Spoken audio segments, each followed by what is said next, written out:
यह चाय है या शरबत? इतने दिन हो गए, अभी तक तुम्हें चाय बनाना नहीं आया? समीर भैया गुस्से से चिल्लाए। तो वो आप बाथरूम में चले गए थे ना, मैं अभी दूसरी बनाकर लाती हूँ। जवाब में मिमियाती सी दिशा भाभी की आवाज़ आई। वो चाय का कप उठाने के लिए झुकी ही थी कि अपना मोबाइल उठाते भैया का हाथ लगने से सारी चाय भाभी के हाथ पर गिर गई। वह दर्द से कर्राह उठी। एक काम ढंग से नहीं कर सकती? अभी समीर भैया का हाथ जल जाता तो सामने ही डाइनिंग टेबल पर नाश्ता करती। माँ जी बड़बड़ाई, अरे देखिए ना, भाभी का हाथ जल गया, कहीं छाला ना पड़ जाए, मैं बर्फ़ लेकर आती हूँ। मीरा नाश्ता छोड़ किचन की तरफ भागी। अरे कुछ नहीं, बस थोड़ा सा है, ठीक हो जाएगा, तुम नाश्ता कर लो, तुम्हें ऑफिस के लिए देर हो जाएगी, भाभी कहती रही। वह उनके हाथ पर बर्फ लगाती रही। दर्द की लकीरें उनके चेहरे पर साफ नज़र आ रही थी। पर घर के सारे लोग आराम से नाश्ता करने में लगे हुए थे। कैसे लोग हैं बेटा? रात भर गायब रहने के बाद सुबह घर लौटा बिना उससे कोई सवाल जवाब किए। सब उसकी खातिरदारी में लग गए थे। ऑफिस जाते वक्त रास्ते में भी मीरा के दिमाग में यही बात घूमती रही थी कि क्या हुआ आज सुबह सुबह बेगम साहिबा किसके ख्यालों में गुम है। मोहित उसे चुपचाप बैठ देख छेड़ने लगे। कुछ नहीं, बस ऐसे ही। अच्छा मोहित, यह बताओ, समीर भैया आखिर ऐसे क्या काम करते हैं जो रात भर घर नहीं लौटते? अचानक उसका ऐसा सवाल सुन मोहित भी हड़बड़ा गया। उसका प्रॉपर्टी डीलिंग का काम, देर सवेर लोगों से मिलना पड़ता है, काम के सिलसिले में बाहर रहते होंगे। तुम अचानक आज यह सवाल क्यों पूछ रही हो? बंदा तो दिन रात तुम्हारी खिदमत में हाजिर रहता है। वह कुछ और बोलती इससे पहले ही ऑफिस आ गया। उसके और मोहित की शादी को अभी कुछ दिन ही हुए थे। एक ही ऑफिस में काम करते हुए दोनों करीब 2 साल से एक दूसरे को जानते थे।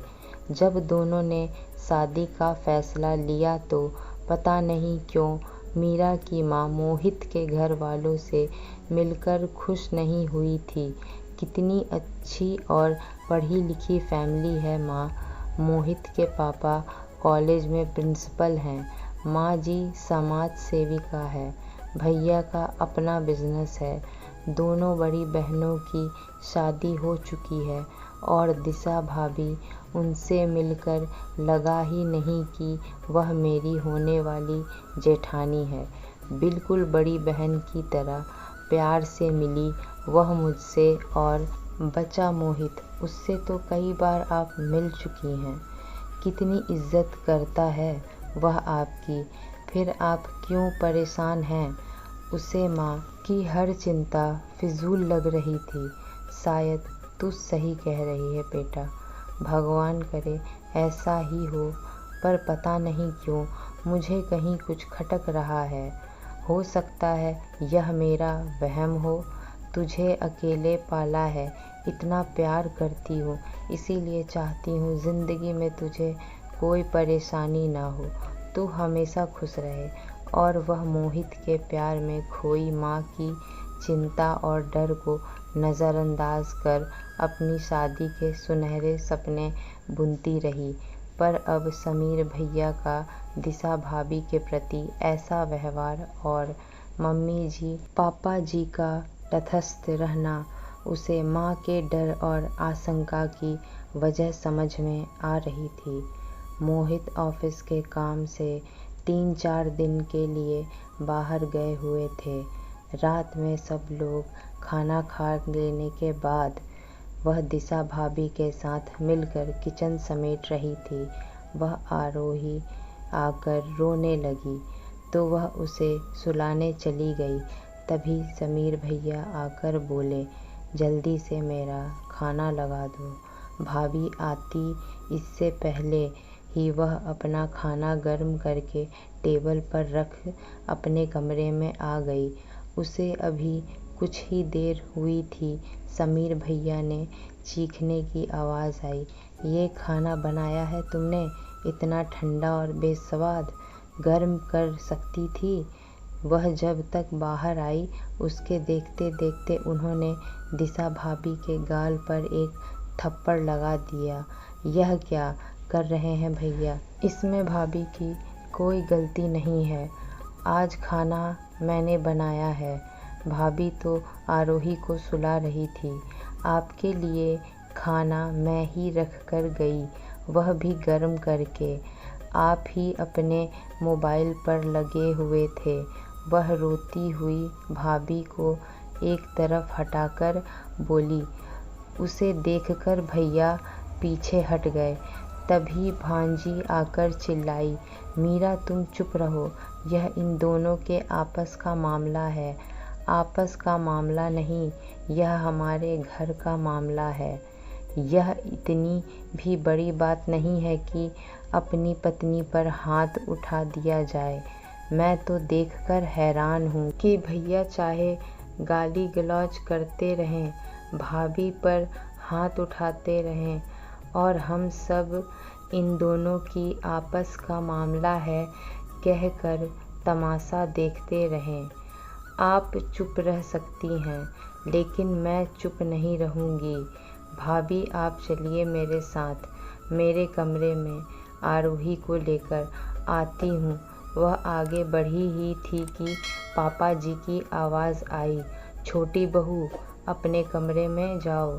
अपनी सास से ज़बान लड़ाते हुए तुम्हें शर्म नहीं आती? जो चल रहा है वैसा चलने दो। हमारे घर के मामले में टांग ना लड़ाओ तो ही अच्छा है। वैसे भी मोहित अभी यहाँ नहीं है, वह आ जाए तब तुम्हारे बारे में भी बात करेंगे। मैं कहती न थी मोहित के पापा जी, ये लड़की हमारे घर की लायक नहीं है, पर आपने और मोहित ने मेरी एक न सुनी। देखो तो कैसे बड़ों से ज़बान लड़ाती है। यह तो दिशा को भी बिगाड़ के रख देगी। ऐसे शब्द सुनकर मीरा का खून खौल उठा। उसे समझ नहीं आ रहा था, ऊपर से पढ़े लिखे और सुसंस्कृत दिखने वाले लोग भी इतने असंवेदनशील कैसे हो सकते हैं। वाह माँ जी वाह! औरत अगर दूसरी औरत के हक के लिए आवाज़ भी उठाए तो वह बेशर्म, और मर्द चाहे जो करता रहे, गाली गलौज करे, पत्नी पर हाथ उठाए, वह उसकी मर्दानगी कहलाए। अरे पापा जी का तो छोड़िए, वह तो एक मर्द है। आप एक औरत होकर दूसरी औरत के लिए ऐसा कैसे सोच सकती हैं? भगवान न करे यही सब आपकी बेटी के साथ उसके ससुराल में हो, तब भी क्या आप उसे उसके आपस का मामला कहकर उन्हें उनके हाल पर छोड़ देंगी? रही बात मोहित की, तो अगर उन्होंने अन्याय का साथ दिया तो मैं उनके भी खिलाफ जा सकती हूँ। बस बहुत हो गया दीदी। अब तक यह सब इसलिए सहती रही क्योंकि उनका साथ देने वाला कोई नहीं था, पर अब मैं आ गई हूँ और मैं यह सब बर्दाश्त नहीं कर सकती। आप लोग अपने बेटे को समझाइए, वरना एक बार पुलिस कंप्लेंट कर दी तो आप लोग समाज में कहीं मुंह दिखाने लायक नहीं रहेंगे। कहकर वह दिशा का हाथ पकड़ अपने कमरे में ले आई। तीनों चुपचाप उसे जाता देखते रहे। दोस्तों, कुछ भी हो जाए, हमें घर की औरतों पर हाथ नहीं उठाना चाहिए। आज कई घरों में औरतें घरेलू हिंसा से पीड़ित हैं। छोटी छोटी बातों पर उनके साथ मार पिटाई की जाती है। सभी औरतों को इसका कठोरता से विरोध करना चाहिए, क्योंकि जब तक हम अत्याचार सहते रहेंगे, उनके साथ अत्याचार होता रहेगा।